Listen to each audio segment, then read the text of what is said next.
Bonsoir à tous, bienvenue dans cette édition de cette soirée de ce mardi 21 juillet 2021 dont voici le sommaire. Célébration ce mardi de la fête du mouton.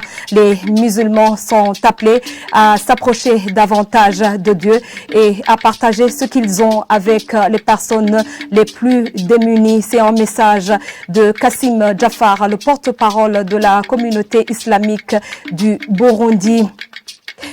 Le ministère ayant en charge la communication se réjouit des bonnes relations entre les médias et les institutions publiques. C'est du moins la déclaration de la ministre Chantal Nidjimbele lors de la présentation du bilan semestriel des réalisations de ce ministère.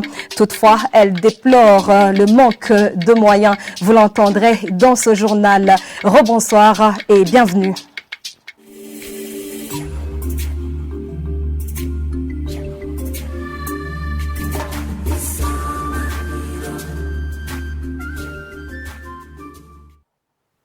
Je vous le disais dans les titres, les musulmans sont appelés à partager le repas d'Idli Adha avec les pauvres.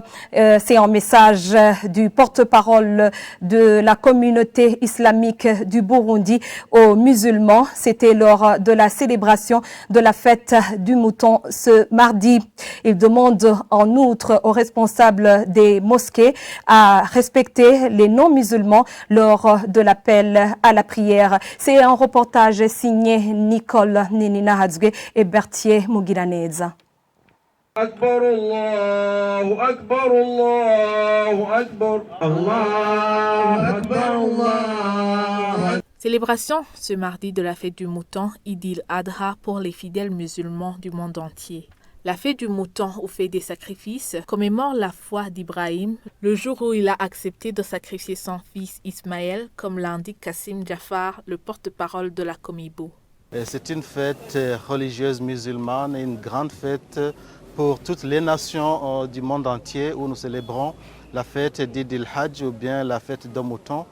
Cette fête nous rappelle le jour où le prophète Ibrahim a suivi l'ordre du Seigneur, donc l'ordre de Dieu, où lui a demandé de sacrifier son fils pour montrer que le prophète Ibrahim suit les directives. Ce dernier exhorte tous les musulmans à partager ce qu'ils ont eu avec les nécessiteux. Pour ce jeune musulman, la fête du mouton est une belle occasion de partager avec toute personne sans tenir compte de sa religion. Nous allons fêter avec membres de famille, les amis et voisins, qu'ils soient musulmans ou pas. Selon Kassim Jafar, porte-parole de la Comibu, aucune ordonnance n'interdit l'appel à la prière. Toutefois, le muezzin et les prédicateurs sont appelés à baisser le volume de leur micro pour ne pas perturber la liberté des non-musulmans. Au niveau national, le président de la République, Évariste Ndayishimiye, s'est joint aux musulmans de Gitega, où il invite tous ceux qui croient en Dieu de toujours être caractérisés par son amour. Le ministère de la Communication et des Médias se félicite des bonnes relations existant entre les médias et les institutions publiques au cours de ces 6 derniers mois. La ministre Marie-Chantal Nidjimbele l'a dit ce mardi lors de la présentation des réalisations semestrielles de son ministère pour l'an 2020-2021. Elle a salué également la levée des sanctions pour certains médias. Voilà, ces propos ont été recueillis par Arthura Kavabushi et Jérôme Ndayishimiye. Le ministère se réjouit déjà qu'au cours des 6 derniers mois, les relations entre les pouvoirs publics et les médias se sont sensiblement améliorées. Les professionnels des médias et d'autres organisations, tant nationales qu'internationales, ont été témoins des avancées significatives enregistrées dans le domaine de la liberté de la presse. Et son Excellence, Monsieur le Président de la République, a demandé aux instances habilitées de mener des consultations avec les responsables des médias fermés pour voir comment ces médias puissent reprendre leurs activités. C'est ainsi que la rubrique des commentaires du groupe de presse Iwachu, le journal Ikiriho, la radio Bonesha FM ont repris leurs activités. La radio BBC a été également autorisée à reprendre ses activités si elle le demande. Les discussions continuent pour les autres médias qui souhaitent réouvrir leurs portes. Pour l'année budgétaire qui vient de commencer, le ministère s'est fixé des objectifs.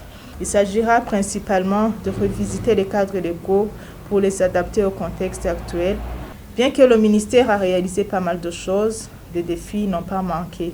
Dans le secteur des TIC, il y a des actions qui étaient prévues mais qui n'ont pas été réalisées car le fonds de service universel qui devait financer ces actions n'a pas été opérationnel durant tout l'exercice budgétaire. La faible trésorerie de l'ONATEL n'a pas également permis à l'entreprise d'atteindre les résultats escomptés. Pour l'année budgétaire qui vient de commencer, le ministère s'est fixé des objectifs qui sont tous inscrits dans le plan d'action annuel 2021-2022. Il s'agira principalement de revisiter les cadres légaux pour les adapter au contexte actuel. Poursuivons ce journal par cette page sécurité. En quinquagénaire du nom d'Amiel Wikolimana de la colline Ruvumera en commune Rugombo de la province Cibitoke a été assassiné la nuit de ce lundi. Selon sa famille, le cadavre du défunt a été retrouvé sur la colline Rugeregere. L'administrateur communal tranquillise la population et leur demande d'éviter le genre de suspicion sur la sorcellerie. C'est un reportage de Jackson Bahati, lu au studio par Yvette Nijimbere. Amiel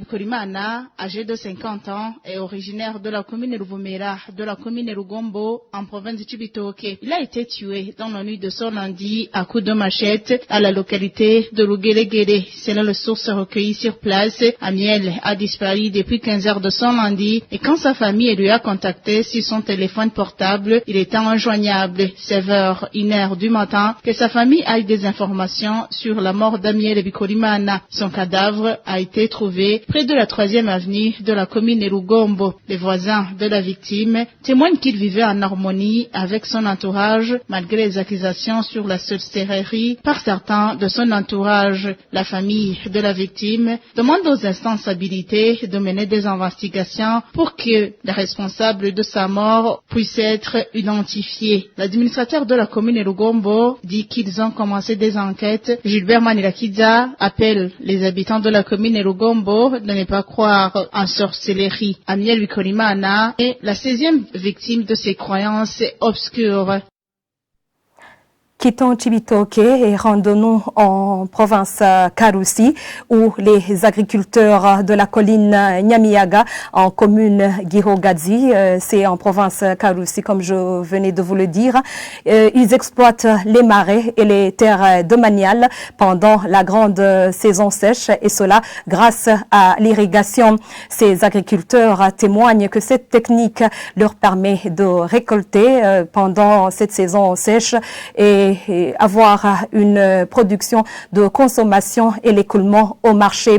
Et les moniteurs agricoles ainsi que les responsables administratifs se réjouissent de ce pas franchi et d'ailleurs demandent à tous les autres du coin du pays de les emboîter le pas. Suivez ce reportage de notre confrère Elinibel Nibigira qui s'est rendu sur les lieux.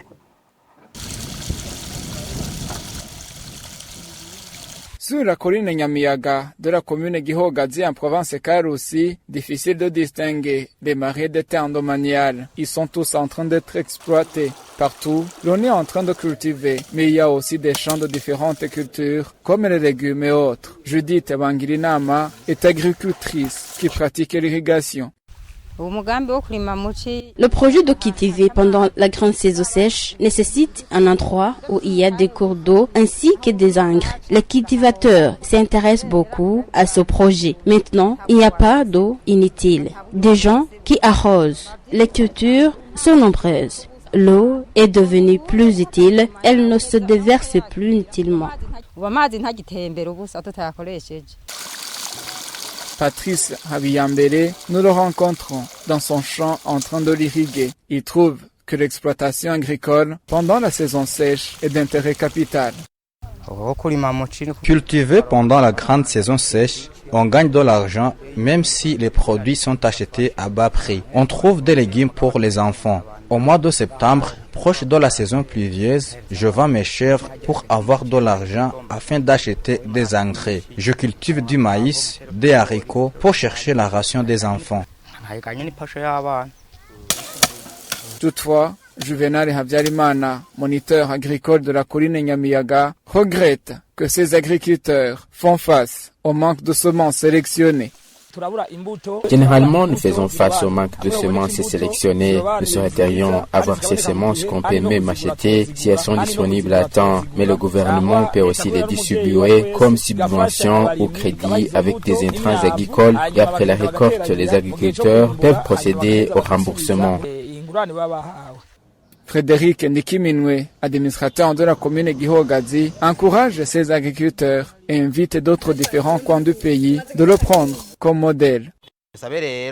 J'invite d'autres responsables administratifs de cette province ou d'autres communes frontalières de sensibiliser leurs administrés à l'irrigation. Et s'il s'avère nécessaire, ils peuvent venir s'en rendre compte et tirer les leçons de cette technique déjà adoptée sur nos collines. La technique d'irrigation, à part la commune Gihogazi, est en train d'être répandue dans d'autres contrées de la province Karusi.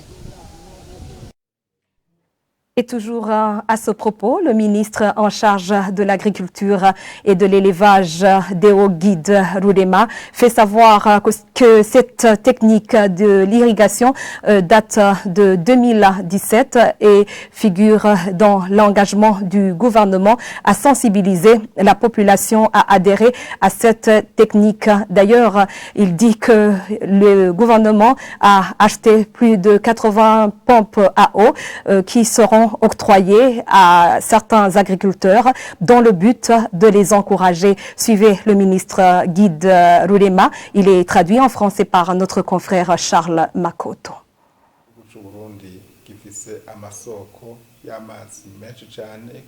Le Burundi a plusieurs sources d'eau, plusieurs rivières, mais les années antérieures, la population n'était pas du tout sensibilisée sur leur importance. C'est à ce moment alors que nous avons décidé que la saison sèche soit une saison culturelle comme tant d'autres et que les cours d'eau doivent être prioritairement bénéfiques aux Burundais pour éviter que d'autres pays en profitent plus que nous. C'est cet objectif qui nous a poussé à sensibiliser la population et nous avons également inclus dans le projet de loi que la saison sèche doit être productive. C'est le résultat de la mise en application de cette technique d'irrigation à travers les eaux des rivières et des ruisseaux. Nous demandons qu'au niveau des collines, il y ait une bonne gestion des sources d'eau pour l'intérêt de l'agriculture. La population a vite compris l'intérêt de cette technique. C'est très encourageant et nous suivons de près cette activité. Pour appuyer ces initiatives, le gouvernement a en premier lieu octroyé 80 pompes aux agriculteurs membres des coopératives.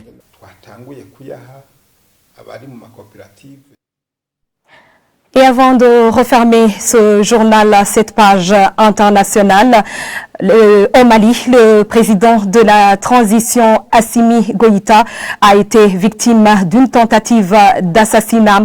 D'après la chaîne BBC Afrique, 2 personnes ont tenté de poignarder le président de la transition au Mali dans la matinée de ce mardi durant le rite musulman de l'Aïd al-Adha à la grande mosquée de Bamako. Celui-ci en est sorti indemne selon son entourage.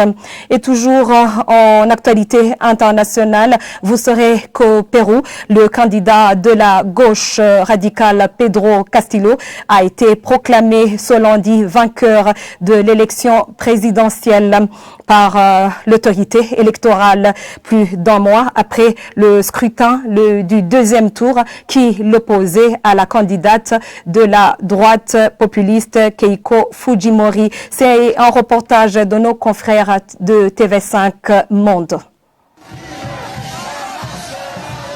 La fête, après 1 mois et demi d'attente. Les partisans de Pedro Castillo ont pu saluer leur champion au pied du balcon de son QG de campagne. Le candidat de la gauche radicale est apparu coiffé de son traditionnel chapeau de sa province de Caramalca. Au nom de ma famille, je voudrais saluer les autorités électorales, saluer également les partis politiques qui ont participé à cette fête démocratique. Pour son opposante, Keiko Fujimori, battue de 44 000 voix, menacée de ne pas reconnaître la victoire de son adversaire avant de se raviser quelques minutes avant la proclamation des résultats. Aujourd'hui, j'annonce que je vais reconnaître les résultats, car c'est ce qu'exige la loi et la Constitution que j'ai juré de défendre. Visée par des enquêtes pour des pots de vin lors de ses campagnes présidentielles de 2011 et 2016, Keiko Fujimori avait effectué 16 mois de détention préventive. Faute d'immunité présidentielle, elle risque désormais 30 ans de prison. Sorti de l'anonymat il y a 4 ans durant la grève des enseignants, Pedro Castillo a promis une série de nationalisations et l'arrêt de certaines importations pour renforcer l'industrie locale. Il prendra ses fonctions dans 8 jours. Et voilà, fin de ce journal. Merci à vous tous de nous avoir suivis. La suite de nos programmes, c'est tout de suite.